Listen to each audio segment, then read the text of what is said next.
welcome back to another Knock the Loaded Outdoors episode. We're on the water right now, testing Steven's new boat. He has an 1872.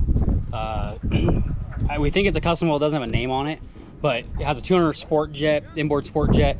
Runs about 38 miles an hour is what he says. We're gonna get actual footage of it right now running. So stay tuned, guys. Like I said, new boat. He's only ran this boat one time, and we're gonna build a bow fishing deck on it. So if you guys would like to see that, like to see me actually go through the process how I build these decks and whatnot, let me know. Like, subscribe to the video, and you guys can follow the build on this. It'll be coming here in the next month or so. So stay tuned, guys. We're gonna run upriver, get a bunch of videos of it running side by side, and then we'll get video of it on the boat as well.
So we're out here, and Steven decided to go up the most narrow channel in the river in his new boat.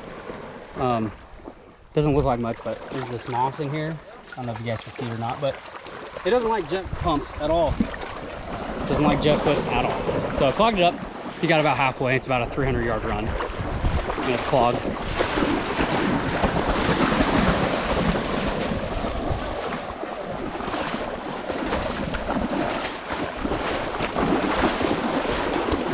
Dogs are going rampant.